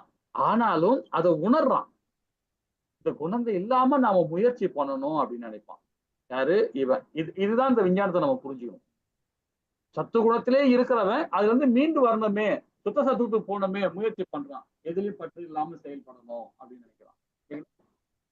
இது 27வது பதம் பாருங்க. எவன் ஒருவன் தனது உழைப்பின் பலன்களை பற்றுதல் கொண்டு அந்த பலன்களை அனுபவிக்க விரும்பி பேராசை கொண்டு எப்பொழுதும் பொறாமையுடன் தூய்மையின்றி இன்பம் துன்பங்களை பாதிக்கப்படுகின்ற அத்தகைய செயலாளி ரசோகுணத்தில் இருப்பதாக கூறப்படுகிறது. அந்த குணத்துக்கு நேர்மாறா இருக்காது சத்துவ குணத்துல. ஆனா சத்துவத்துல இருக்கும் நல்லது தெரியும், கெட்டதும் தெரியும். இதுதான் ரொம்ப இம்பார்ட்டன்ட். 14வது அத்தியாயத்துல நம்ம என்ன படிச்சிருக்கோம் பாருங்க. 14வது அத்தியாயத்துல என்ன சொல்லியிருக்காருன்னா பகவான், இந்த சத்துவ குணத்துல இருக்கிறவன் இன்பம் அடைவான். அதாவது வேதங்களை படிக்கனால அந்த ஞானம் இருக்கும் அவனுக்கு. அந்த ஞானத்தினால ஒரு ஈகோ இருக்கும். அதனால பகவான் சொல்றதை காதால கேட்க மாட்டான். காது கொடுத்து கேட்க தன்மை அவனுக்கு போயிடும். யாரு? சத்துவ குணத்துல. ஆனா ரசோ குணத்துல இருக்கவன் அந்த காது கொடுத்து கேட்கறது இல்ல, அந்த ஞானமே இருக்காது. இவனுக்காவது நல்லது கெட்டது தெரியும். சத்துவ குணத்துல உள்ளவன் இது செஞ்சா நல்லது. நீ பகவத்கீதை படிக்கிறவங்க இப்பெல்லாம் பாருங்களேன். நீங்க 2வது லெவல் வந்திருக்கீங்க. சில மாதாஜி 3வது லெவல் இருப்பாங்க. இப்ப அவங்களாம் பாத்தீங்கன்னா யாராவது ஒருத்தர் நிற்கிறாங்க, பேசுறாங்க. இப்ப மாதாஜி சொன்னாங்க இல்லையா, ஒருத்தன் இவளுக்கு ரொம்ப மோசமான நிலைமையில இருக்கான், அவன் நிலைமை என்ன அப்படின்னு நாம எப்படி அவனை விட்டு விலக முடியும்? அது கணவனா இருந்தாலும் மனைவி வெட்டி வெளியே நின்றுதான் பார்க்கணும். அதான் பற்றற்ற தன்மையா சொல்லப்படுது. ஸோ அந்த மாதிரி ஒரு நம்ம பகவத்கீதை நல்லா உள்வாங்கி படிச்சுட்ட பிறகு நம்ம ரோட்ல போகும்போதோ நம்ம குடும்பத்திலயோ பேசும்போது இவன் என்ன குணம் நம்ம தீர்மானிப்போம் ஆட்டோமேட்டிக்கா. ஏன்னா கீதை நம்ம சொல்லி கொடுத்துருது. அவர் ரசோ குணத்துல இருக்கிறார், அவர் தமோ குணத்துல இருக்கார், அவர்கிட்ட பேசக்கூடாது. அவர் சத்துவ குணத்துல இருக்கார், குறைஞ்சபட்சம் சத்துவத்திலே இருக்கார், நல்ல குணத்துல தான் இருக்கிறார், பரவாயில்ல, அவர் கூட ஒரு ஸ்நேகம் வச்சுப்போம், அவரோட பேசுவோம் அப்படின்னு ஒரு இது வரும் இல்லைங்களா? இந்த பகவத்கீதை நம்மளை வழி நடத்துது. அதோட பகவான் நம்மளை வழி நடத்துறான்னு நினைச்சுக்கலாம். ஆனா அதுக்காக அந்த ஆத்மா துன்பமான ஆத்மா கிடையாது. அதுக்காக அது பாவகரமான ஆத்மா கிடையாது. அந்த ஆத்மா உள்ள கர்மத்தினால அந்த பலனை செஞ்சுட்டு இருக்கான். அவ்வளவுதான். சொல்ல வந்தீங்க மத்தாஜி. சொல்லுங்க மத்தாஜி. இந்த மாதிரி நம்ம பாயிண்ட் அவுட் பண்றதும் அது நமக்கு தவறுதான். குறை கண்டுபிடிக்கிற மாதிரி நம்ம மேல தப்பாயிடும்ல. இவங்க இந்த குணத்துல இருக்காங்க. அதுதான் சொல்ல வரேன். இப்ப அந்த மாதிரி சில பேரு ஆரம்பம் கொஞ்சம் நம்ம பகவத்கீதை படிக்கிறோம், இந்த ஞானம் வந்திருக்கு, நமக்கு ஓரளவுக்கு வந்திருக்கு, நம்மள இது நல்லவன் இவன் கெட்டவன் அப்படின்னு நம்ம கொடுக்குறோம். ஆனா அந்த ஆத்மாக்குள்ளேயே பரமாத்மா இருக்கிறார். அந்த உணரும் சக்தியை நம்ம பகவான் நம்ம கொடுத்துருக்கிறார் இந்த சத்துவ குணத்தின் மூலியமா. அதனால நாம அங்கிருந்து குறை சொல்லாம விலகி போனோம் அப்படிதான் நினைப்போம். இதுதான் இங்க சொல்ல வர்றார். இயற்கை குணங்களின் தொடர்புகள் இன்றி சொல்றார் சத்துவ குணத்துல உள்ளவன். ஆனா ரச குணத்துல இருக்க அந்த தன்மை இருக்காது. இவன் இப்படிதான் செயல்படுவேன், நான் இப்படிதான் இருப்பேன், உன்னை கொல்லுவேன், உன் வீடை ஒண்ணு இல்லாம பண்ணிடுவேன், குடும்பத்தை நாசம் பண்ணிடுவேன், இப்படிதான் அவன் நினைப்பான். ஆனா இவன் என்ன பண்ணுவான்னா அது நல்லதும் தெரியும் கெட்டதும் தெரியும், ஆனா பாயிண்ட் அவுட் பண்ணாம அங்க இருந்து எப்படியாவது வெளியே வரணும் அப்படின்னு நினைப்பான். ஹரே கிருஷ்ணா பிரபுஜி. ஹரே கிருஷ்ணா மாதாஜி. இதுக்கு ஒரு உதாரணமா சொன்னோம்னா சத்துவ குணத்துக்கு சகாதேவனை சொல்லலாம். ஏன்னா அவன் தங்களுடைய வெற்றியெல்லாம் பார்க்காம அவன் ஒரு ஜோசியத்தை நல்ல விதமா கத்துக்கிட்டதுனால தன்னுடைய கல்விக்கு துரோகம் பண்ணாம எதிரியா இருந்தா கூட அவனுடைய கடமைய ஒழுங்கா செஞ்சிடறான். பகவானே கேக்குறான், நீ இப்படி செய்யலாமான்னு. கிருஷ்ணா, நான் என்னுடைய கடமையை செஞ்ச யாரா இருந்தாலும் நான் அதை செய்ய வேண்டியது என்னுடைய கடமை இல்லையா அப்படின்னு பதிலுக்கு கேட்டுருவான். அப்ப அவன் தன்னுடைய நிலைமை அறிஞ்சாலுமே சத்துவகுணத்துல இருந்து மாறாம தன்னுடைய கடமையை ஒழுங்கா செய்யறான். ரஜோகுணத்துல இருக்கிறவன் சத்துவ குணத்துல இருந்தாலுமே அவன் ரஜோகுணத்துக்கு போனவன் யாருன்னா பீஷ்மரு, மத்தவங்க எல்லாம் வெறி பிடிச்சவங்க தான். பீஷ்மர் வந்து எல்லா நியாய அநியாயங்கள்லாம் தெரிஞ்சவனும் சில இடங்கள்ல மௌனம் ஆயிடுறாரு. அது அப்போ குணம் அது மாதாஜி. தமோ குணம்னு எடுத்துக்கிறதா ரஜோகுணம்னு எடுத்துக்கிறதா? அதான் மாதாஜி, அது கர்ம வினைகள். ஏன்னா அவர் வந்து சாபம் வாங்கியிருக்காரு இல்லையா, அவருடைய ஸ்டோரி நமக்கு தெரியும் இல்லையா. அவர் வந்து 8 ஆமா. வசுக்கள 8வது வசுவா இருக்கார் இல்லையா. அவர் சாபம் வாங்கியிருக்காரு. அந்த சாபத்தினால அந்த பலனை அனுபவிக்கிறார். அதனால வந்து அவருடைய குணங்கள் மாறும். குணங்கள் தகுந்த மாதிரி பௌதிகத்துல போவார். ஆனா சட்டதிட்டங்கள் தெரியும். எல்லா விதமான வேத சட்டங்கள் தெரியும். அது சாபம். இப்போ ஒரு கதை சொல்றேன். அந்த கதையோட சாராம்சம் சொல்லிட்டு எனக்கு ஒரு முடிவு கொடுங்க. என்ன பிரபுஜி. சொல்றேன்னு பாத்தீங்கன்னா, ஆஹ் சொர்க்க லோகத்துல தேவர்கள்லாம் சேர்ந்து ஒண்ணா சேர்ந்து ஒரு ஒரு மீட்டிங் போடுறாங்க. அந்த மீட்டிங்ல என்ன சொல்றாங்கன்னா, வந்து மக்கள்லாம் இருக்காங்க இல்லையா, நம்மள மாதிரி மக்கள் மனிதர்கள்லாம் வந்து யாகம் பண்றாங்க. அந்த யாகத்தோட பலன் வந்து நமக்கு வரணும் இல்லைங்களா, அவங்கவுங்களுக்கு அந்த பலன் கிடைக்கணும், தேவர்கள் கிடைக்கணும். ஸோ அந்த அந்த யாகத்தோட பலன் வந்து நமக்கு வரணும். அந்த பலன் நம்ம வந்தாதான் நமக்கு அவங்களுக்கு ஏதாவது பிரதி பலன் கொடுக்க முடியும். அந்த பலனை கொண்டு வர்றது யாரு அப்படின்னு ஒரு ஒரு மீட்டிங்ல போட்டு யாரை அந்த தூதரா நியமிக்கலாம் அப்படின்னு ஒரு மீட்டிங் போடுறாங்க. போட்டு பேசிட்டு இருக்காங்க. அப்ப அந்த எல்லாருமே ஒண்ணு போல சொல்றாங்க, அக்னி பகவானை ஒரு தூதரா போடலாம் அப்படின்னு நியமிக்கிறாங்க. அவர் அக்னி பகவானும் ஒத்துக்கிறாரு. சரி, ஓகே. இப்ப நம்மலாம் அப்ப அப்படித்தானே பண்ணிட்டு இருக்கோம். யாகம் போகும்போது அக்னி பகவானை திருப்தி பட்டா நமக்கு யாகம் பூர்ண அடையும் இல்லைங்களா. இப்படிதான் பண்ணிட்டு இருக்கோம். சோ இது வேதங்கள்ல சொல்லப்பட்டிருக்காங்க. இப்ப இந்த கதையில வந்து பாத்தீங்கன்னா, இவர் என்ன சொல்றாங்க, தூதர்கள் இவரை வந்து அந்த பலனை கொண்டு வர தூதரா நியமிக்கிறாங்க அக்னிய, அக்னிமி. அப்போ உடனே அக்னிமி என்ன பண்றாரு, சரி ஓகேன்னு எடுத்துக்கிறாரு. அந்த அந்த பதவி வாங்கின உடனே அடுத்த செகண்டே இறந்துடுறாரு, உயிரை விட்டுறாரு. யார், அக்னிமி. அப்போ என்ன ஆச்சுன்னா, என்னடா அது அவர் இறந்துட்டாரு, சரி அவருடைய தம்பி இருக்கார் இல்லையா, அவர் தம்பியை நியமிப்போம் அப்படின்னு. அக்னிக்கு இவர் அக்னி, அக்னி மீ ஒருத்தருக்கிறார். அப்புறம் அக்னிமியை கூட்டுவாங்க அப்படின்னா அக்னிமி வராரு, அவருக்கு அந்த பட்டத்தை கொடுக்குறாங்க, தூதர் பட்டத்தை கொடுக்குறாங்க. கொடுத்த உடனே அவரும் அதே மாதிரி அடுத்த செகண்ட் அவரும் இறந்துடுறாரு. பட்டத்தை வாங்கின உடனே இறந்துடுறாரு. ஏன்னா அக்னி மீன் இறந்துட்டானே, அப்புறம் அக்னி மீமியை கூப்பிடு அப்படின்னு கூப்பிடுறாங்க. மூணாவது தம்பியை, மூணாவது சகோதரனான கூப்பிடுறாங்க. சரி அவரும் வராரு. அவர் அக்னி மீமி அவர் பேர். அவரு வராரு. அவர் வந்த உடனே அவருக்கும் அதே மாதிரி பட்டம் கொடுக்குறாங்க, அவரும் இறந்துடுறாரு.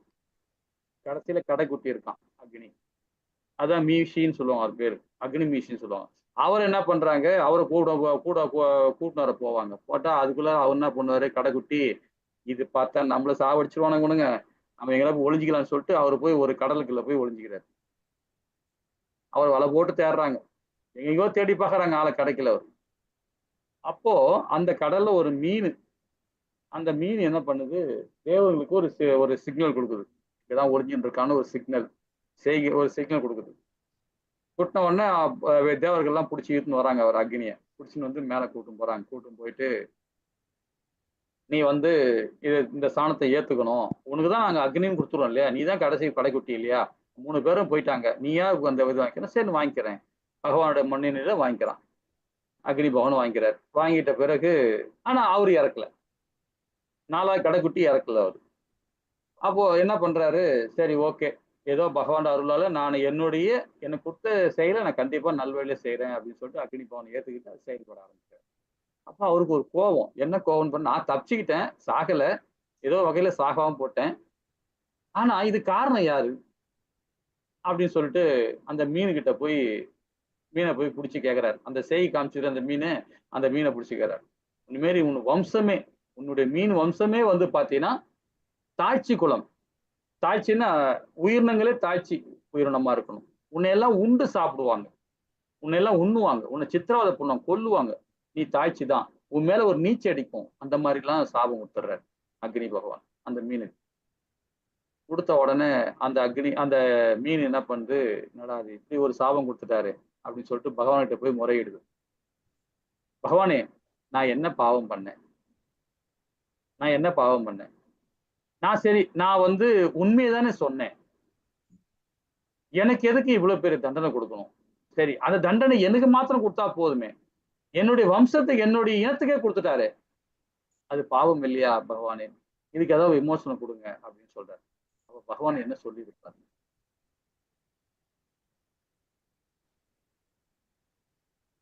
இதுதான் இந்த கதையோட ட்விஸ்டே இங்கதான் இருக்கு. அப்போ பகவான் என்ன சொல்லியிருப்பாரு?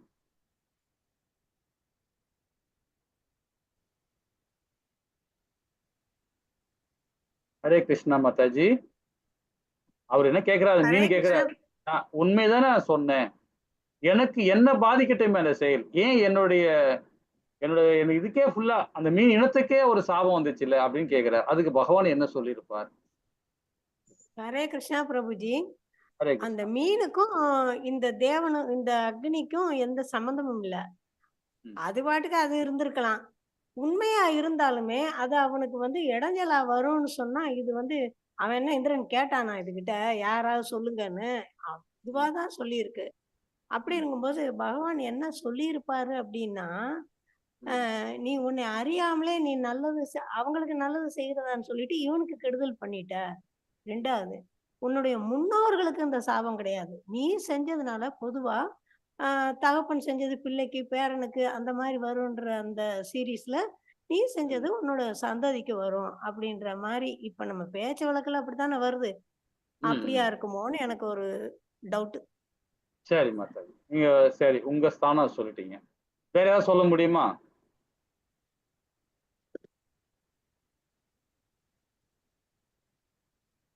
ஹரே கிருஷ்ணா.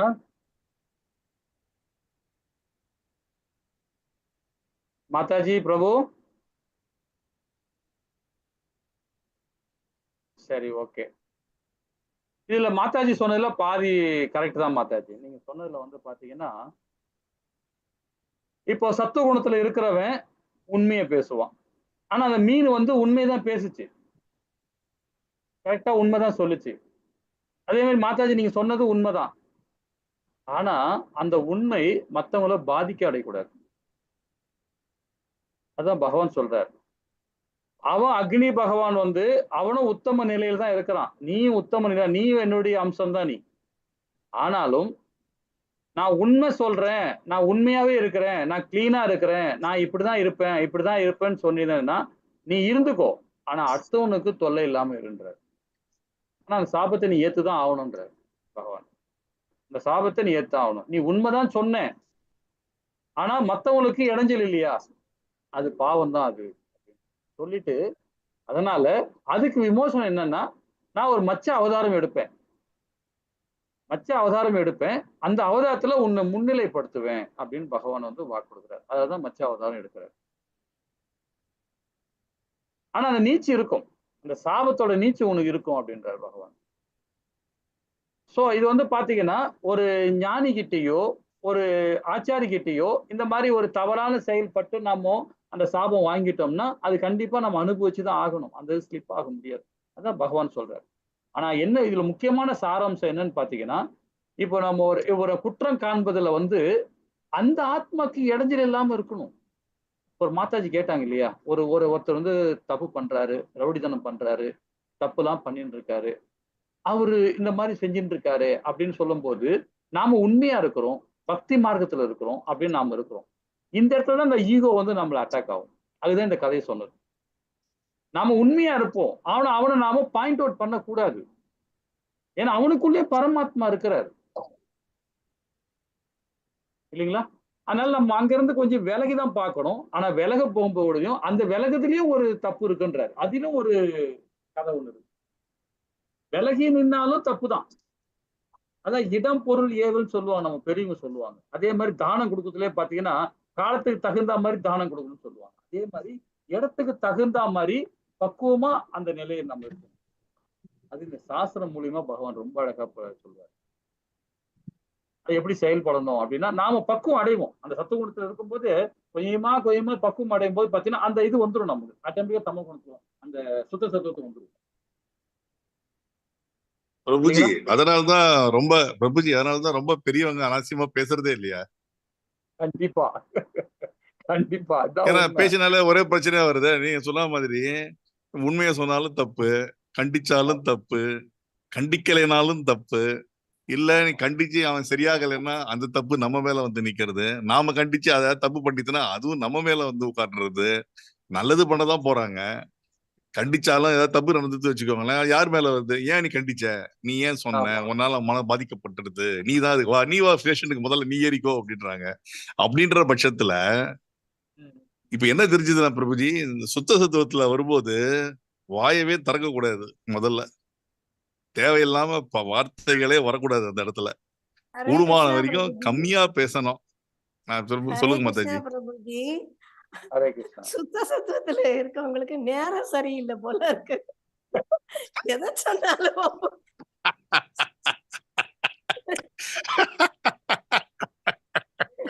இல்ல மாதாஜி, சுத்த சத்துல இருக்காங்க சொல்லவே மாட்டாங்க. ஏன்னா நீங்க எதுக்கு சொல்லணும்? நீங்க சொல்லிட்டு மேம்போட்டா கோடிட்டு காமிச்சிட்டு விட்டுறணும். ரொம்ப சொல்லக்கூடாது.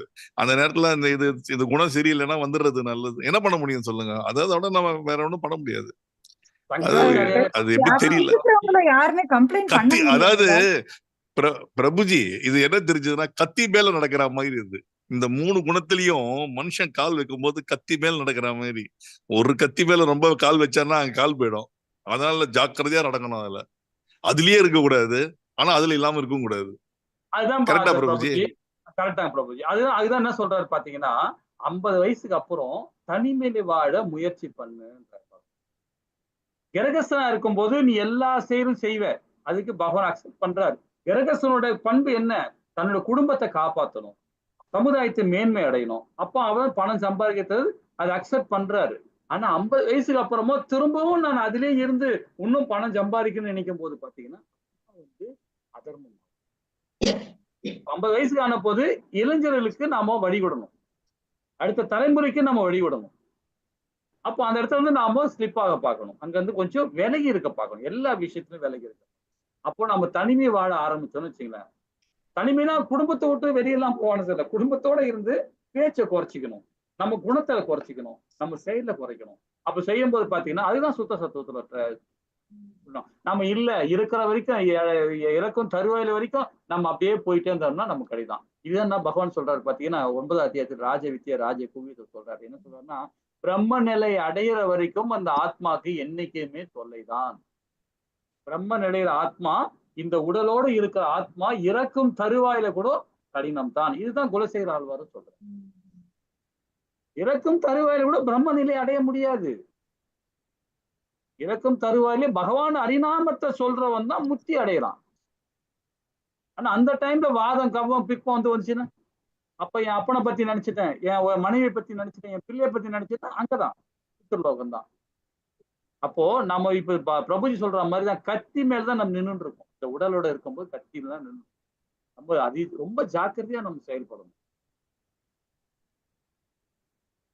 ஏன்னா பிரபுஜி, நம்ம வார்த்தைகளே நமக்கு அகைன்ஸ்டா போயிடும். நாம கொடுக்குற அட்வைஸ் தான் நமக்கு எவனா நிக்கும். நீங்க சங்கராச்சாரிய நீங்க ஃபாலோ பண்ணீங்கன்னா தெரியும் பாருங்களேன். அதாவது ஒரு குறிப்பிட்ட நாள் வரைக்கும் அவர் மௌன விரதம் இருக்கு, பேசவே மாட்டாங்க. ஆச்சாரிகள் நிறைய, சங்கராச்சாரியர் மட்டும் இல்ல, நிறைய ஆச்சாரிகள் பேசவே மாட்டாங்க. ஸ்லோகம் படிக்கிறனோட மனசுக்குள்ளேயே படிச்சுப்பாங்க, அதை இது பண்ணிப்பாங்க ஆச்சாரிகள் எல்லாம் பாத்தீங்கன்னா. இது எதுக்காகன்னு பாத்தீங்கன்னா, தன்னுடைய உடலையும் புத்தியும் அதெல்லாம் அவங்க ஆல்ரெடி சுத்த சத்துவத்துல இருக்கிறாங்க. இந்த பௌதியத்துக்காக தான் அவங்க மௌன விரதம்லாம் இருப்பாங்க. யார்கிட்டையும் பேசவே மாட்டாங்க. ஒரு வாரம் வரைக்கும் பேசாம இருப்பாங்க சாதுக்கள்லாம். சைலண்டா அப்படியே ஆயிடுவாங்க. ஒரு வார்த்தை 3 மாசம் வரைக்கும் இருக்காது. 3 மாசம் அது மாதிரி இருக்காங்க. ஒரு வார்த்தை நம்ம அவரே சங்கராச்சாரியாரோ பெரிய ஆச்சாரியோ யாரோ ஒரு ஆச்சாரியார் அவர் ஏதோ ஒரு வார்த்தை நாம சொல்ல போய் அது அவங்களுக்கு எதிர்வினை ஆயிட்டு போது அவ்வளவுதான், அதோட அவங்க பேசவே மாட்டாங்க. அப்படியே சைலண்டா மௌனம் இருக்காங்க. அதுக்கூட பரிகாரமே அதுதான். தண்டனை இங்கேயே அனுபவிச்சுன்னு நினைப்பாங்க. அதோட அந்த செயலை செய்ய மாட்டாங்க. இப்போ ஒரு காய்கறி சாப்பிட்றாங்கன்னு வச்சுக்கிறேன், அந்த காய்கறினால ஒரு தொல்லை இருக்கு அப்படின்னு ஏதோ ஒரு பிரச்சனை வச்சுன்னா அந்த காய்கறி வாழ்நாள் கூட சாப்பிட மாட்டாங்க. சில பேர் காசிக்கு போறோம், ஒரு உணவு விட்டு வந்துடணும், காஃபி குடிக்க மாட்டேன்னுவாங்க. ஒருத்தர் வெங்காயம் எடுக்க மாட்டேன்னுவாங்க. ஒருத்தர் ஏதோ ஒரு காய்கறி விட்டு வந்துருவாங்க காசியில போனது. அது மாதிரி ஆச்சாரிகள் பாத்தீங்கன்னா ஒரு தவறு நடந்துச்சுன்னா அதுக்குள்ள பரிகாரத்துக்கு அவங்க பேசாம இருப்பாங்க, மௌன விரதம். ஏன் சொல்ல வரேன்னா, மௌன விரதம்ன்றத பகவானே சொல்றாரு, 17 சொன்னார் இல்லைங்களா, மௌனம் ஒரு தெய்வீகமான குணம். அது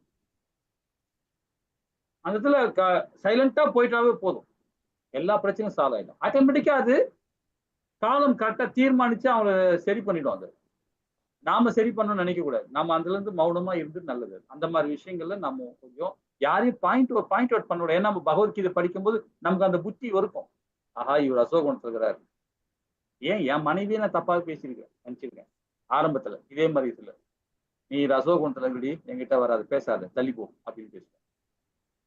அதுக்கப்புறமா தான் கொஞ்சம் பேச பேச பேச படிக்க படிக்க படிக்க நம்ம இது பாயிண்ட் அவுட் பண்றது தப்புன்னு அப்புறமா தான் உணர்றோம் நம்ம. இது எல்லாரும் செய்யற செயல் தானே, இல்லைங்களா? சோ அப்ப நாம எப்படி இருக்கணும்னு பாருங்களேன்.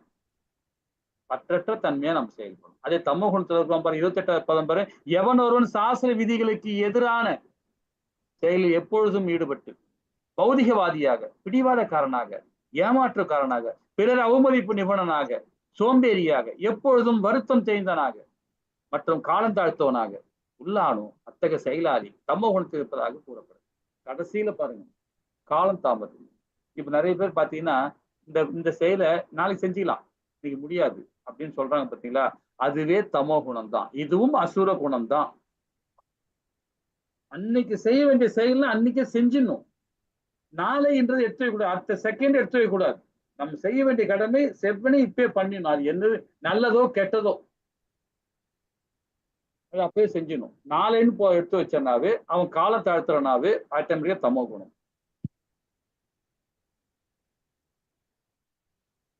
அது பிடிவாத காரணமாவும் இருக்கக்கூடாது. பிடிவாதம், எனக்கு இது நான் இப்படிதான் இருப்பேன், நான் இப்படிதான் செயல் பண்ணணும், நீ இப்படிதான் பண்ணுவேன், நான் இப்படிதான் இருப்பேன், அந்த மாதிரி பிடிவாதமும் இருக்கக்கூடாது. அது எல்லாமே தமோ குணத்தை போய் சேர்த்துரும். அப்புறம் ஏமாற்ற குணம், மொத்தம் ஏமாற்ற குணம். இப்போ அது பகவத்கீதையிலே பகவான் சொல்றாரு, கர்மயோகத்தில் சொல்றாரு. அது நம்ம சில பிரபுபாதா ரொம்ப அழகா விளக்கம் கொடுக்குறாரு. என்ன கொடுக்குறாரு பாத்தீங்கன்னா, குழந்தைக்கு சாப்பாடு ஊட்டுறதே நாம ஏமாத்துறோமா. அப்பவே குழந்தை ஏமாத்துற குணத்தை உருவாக்குறோம். ஒரு தாயை உருவாக்குறாங்க, தெரியாம செய்யறாங்க. ஏன்னா அந்த குழந்தை எப்படியாவது சாப்பிட்டாகணும்ன்றது அந்த தாயோட உள்ளம், அந்த எண்ணம், நல்ல மனசுதான் அது. ஆனா அறியாமையில அந்த செயல் செய்யறாங்க. அந்த குழந்தைக்கு ஒரு அறியாமையில அதை ஊட்டுறாங்க. தெரியும் நிலா கிட்ட வராது, நிலா கிட்டே வராது, ஆனா குழந்தைக்கு தெரியாது, இல்லைங்களா? ஆனா தாய் என்ன சொல்லுவோம், நிலா கிட்ட வந்து சாப்பிடுவா, வாய விட்டுருவாங்க. அப்போ அந்த இதுல அந்த ஏமாற்ற குணம் இருக்கு. சில பிரபுபாதா 3ஆம் அத்தியாயத்துல ரொம்ப அழகா விளக்கமா சொல்றாரு. ஏமாற்ற குணம் எங்கெல்லாம் வரும்னு பாத்தீங்கன்னா இந்த மாதிரி சின்ன சின்ன விஷயங்கள்ல வரும். சோ அந்த மாதிரி இருக்கக்கூடாது. குழந்தைகள் கூட அந்த மாதிரி ஒரு தவறான வழியில கொண்டு போய் காட்டவே கூடாது. பிறரை எப்படியாவது அவனை அசிங்கப்படுத்தணும், ஏதாவது வகையில அசிங்கப்படுத்தணும், எப்படியாவது அவனை லாக் பண்ணணும், ஏதாவது வகையில ஒரு லாக் பண்ணணும் அவனை அப்படின்னு நினைக்கிறாங்க பாத்தீங்களா? அதுவும் தமோ குணம் தான். அதுல இருந்து வெளியே வர்றது நம்ம முயற்சி பண்ணணும், இல்லைங்களா? ஹரே கிருஷ்ணா. நிறைய விஷயங்கள் நாமும் ஹரே கிருஷ்ணா பிரபுஜி.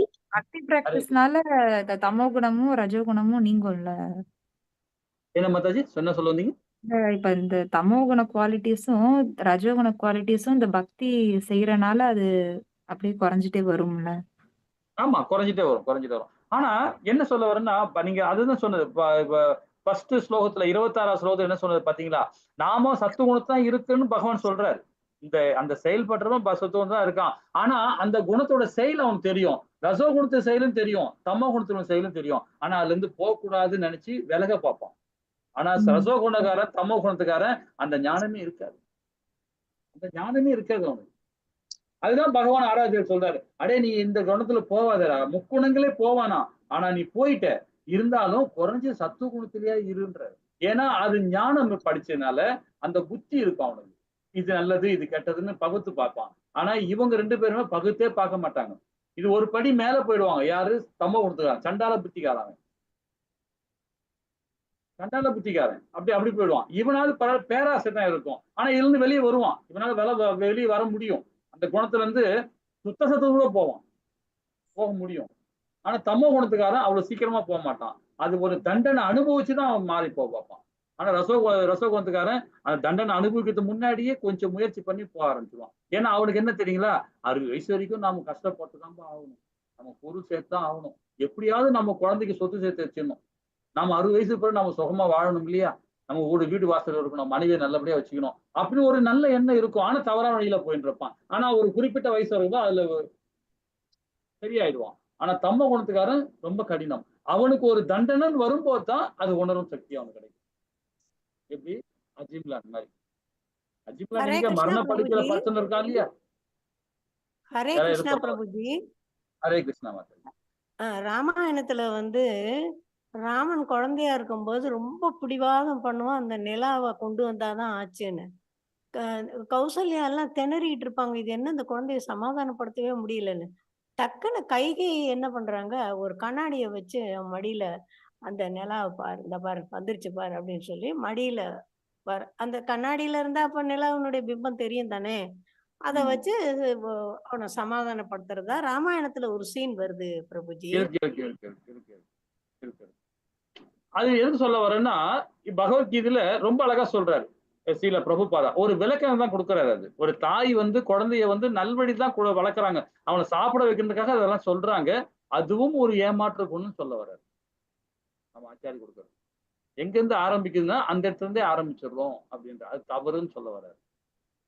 அதான் அந்த குழந்தை இல்லைங்களா? என்ன தப்பு செஞ்சாலும் நம்ம அதை மறைச்சிட்டு மத்தவங்க முன்னாடி அதெல்லாம் இல்லை என் பையன் செய்ய மாட்டான் அப்படின்னு நம்ம சப்போர்ட் பண்றதும் அதான் தப்பு. அப்படிதான் அந்த குழந்தை கெட்டு போறது. நம்ம முதல் அத்தியாயம் 2வது அத்தியாயத்துல படிக்கும் போது நம்ம ஒரு பெரிய விஷயமா ஒரு 4 விதமான ஸ்டோரி சொல்லி ஆரம்பிச்சோம். ஞாபகம் இருக்குங்களா? எல்லாரும் அழகா விளக்கம் ஆமா ஆமா கொடுத்தீங்க.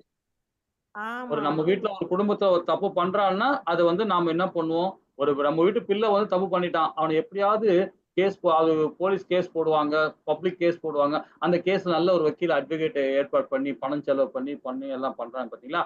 அது நம்மளுடைய இயல்பு சாதாரணமா. அது அதே வந்து சுத்த சத்துவத்துல இருக்கவன், அந்த தப்பு நீ பண்ணிட்டல, சிறைச்சாலைக்கு போ, முதல்ல போலீஸ் ஸ்டேஷனுக்கு போ, அந்த தண்டனை அனுபவி, இந்த வாழ்நாளே அனுபவிக்கிறவன் சொல்றவன் வந்து சுத்த சத்துவத்துக்காக. ஆனா நம்ம யாராவது இருக்குமா அந்த மாதிரி? இருக்க மாட்டோம். அவனை ஸ்டேஷன்ல போறது முன்னாடி எங்கன்னா ஒளிஞ்சுக்கு போய் முதல்ல ஏபி என்னமோ சொல்லுவாங்களே, அந்த ஆன்டிபயோட்டிக் கேஸ், அந்த ஜெயில இருந்து தப்பிக்கிறதுக்காக ஒரு கேஸை ஒரு இது ஆர்டர் வாங்குவாங்க. அது வாங்குறது ஒரு 10 நாள் 15 நாள் மறைஞ்சு வாழணுவாங்க, எங்கேயாவது ஒரு இடத்துல போட்டுருவாங்க. அதுக்கப்புறம் அந்த அந்த அந்த அந்த பெயில் ஆர்டர் வாங்கின பிறகு அதுக்கப்புறமா கோர்ட்ல கேஸ் போட்டு அதை வாதாடு ஒரு பெரிய பெரிய வக்கீல்லாம் பிடிச்சி பண்ணுவாங்க. இப்போ அது மாதிரிலாம் செயல்பட அந்த தண்டனை தப்பிக்கணும்ன்றதுக்காக. தவறு செஞ்சிட்டான்னு அவனை உணர்ந்துட்ட பிறகு அவனை தண்டனை அனுபவிக்கணும் அப்படின்னு அவன் சுத்த சத்துவத்துக்காக. இல்லைங்களா? ஹரே கிருஷ்ணா. சரி, இதோட நம்ம நிறுத்திக்கலாம். நம்ம ஹரே கிருஷ்ணா நாளைக்கு பிரபுஜி. ஹரே கிருஷ்ணா. ஹரே கிருஷ்ணா சொல்லுங்க பிரபுஜி. பிரபு சொல்லுங்க. சத்துவ குணத்தவன் ஒரு இதை பார்த்ததுமே இது சரியா தவறான்னு புரிஞ்சுக்கிறாரு. ரஜோகுணத்தவர் வந்து அதை சோதிச்சு பார்த்து அதை சரியா தவறான்னு புரிஞ்சுக்கிறாரு.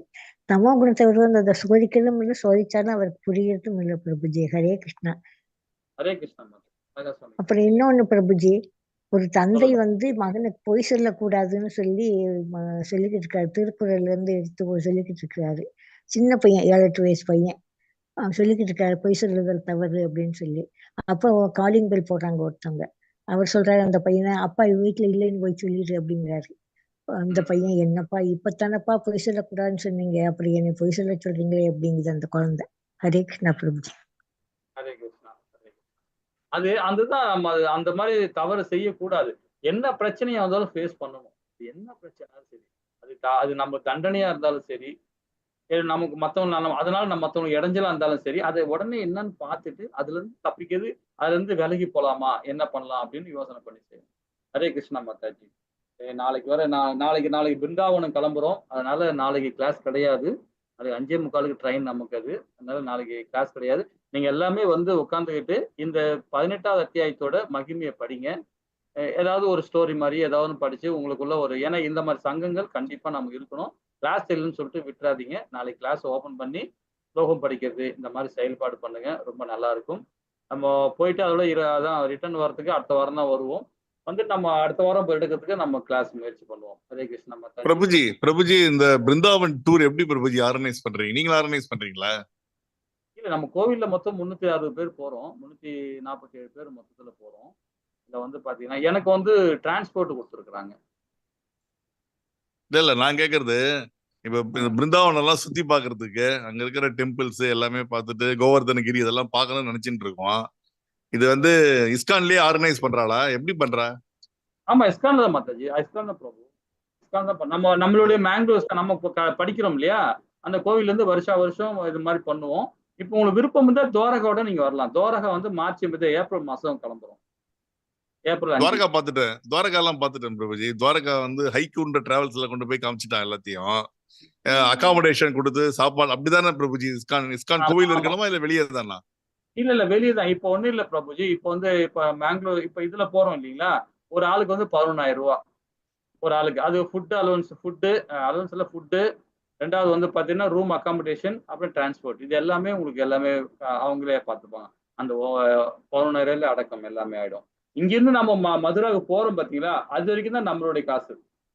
போறது வர்றது மட்டும் நம்ம காசு. அங்க போயிட்டாவே மற்றது பிரசாதத்துல இருந்து எல்லாமே ஃபுட் எல்லாமே கம்ப்ளீட்டா அவங்களுடைய செலவு. அது கோவிலை சுத்தி ஓகே ஓகே. காட்டுறது, ஒரு இடத்துல பஜனை பண்றது, காலையில பஜனை, சாயங்காலம் பஜனை கோவில்ல வைப்பாங்க, ஒரு கோவில்ல வைப்பாங்க. அங்க எல்லா இடத்துலயும் அந்த பஸ் எல்லாம் வந்து ஆர்கனைசேஷன் பண்றது, அந்த கோஆர்டினேட்டா பண்றது என்ன கொடுத்துருக்காங்க டிரான்ஸ்போர்ட்டை பார்த்துக்கிறதுக்கு. அதே மாதிரி ஒரு ஆளுக்கு ஃபுட்டு கொடுப்பாங்க, ஒரு ஆளுக்கு பஜனையில கொடுப்பாங்க. இந்த மாதிரி ஒரு ஒரு பொறுப்பு கொடுக்குறாங்க.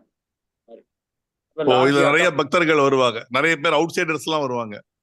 ஆமா, மொத்தம் வந்து இந்தியா ஃபுல்லா இருந்து வராங்க. அகண்ட பாரதம் ஃபுல்லா கம்ப்ளீட்டா ஃபாரின்ல இருந்து எல்லாம் வராங்க. அது ஒரு 345 350 பேர் என்னமோ வராங்க. ஒரு பிரபுஜி பெரிய எங்களுக்காக நல்லா வேண்டிக்கோங்க. கண்டிப்பா மாட்டேன். உங்களோட டிராவல் பண்ணி பார்க்கணும்னு எனக்கு ஒரு இது. ஆனா என் ஹஸ்பண்ட் சொல்ற ரொம்ப ஆசைப்படாத, கொஞ்சம் பொறு அப்படின்றாரு. அந்த பிராப்தம் வரட்டும்.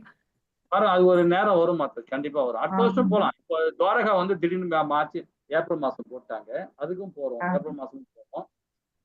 இல்ல இப்போ ஸ்ரீரங்கம் வரதுக்கு பிளான் பண்ணிருக்கோம் எல்லாமே. இந்த மே ஜூன்ல வரா மாதிரி இருக்கும் ஸ்ரீரங்கத்துக்கு. அப்படின்னா ஏதாவதுன்னா தகவல்னா சொல்லுங்க. ஸ்ரீரங்கம்னா எங்களுக்கு பக்கம் தான், மதுரை பக்கம் தான். பக்கமாச்சு. அதனால மேக்சிமம் நம்ம தமிழ்நாட்டுல ஸ்ரீரங்கத்துக்கு போறது பிளான் இருக்கு. துவாரகா போயிட்டு வந்து அது பிளான் பண்ணிருக்காங்க.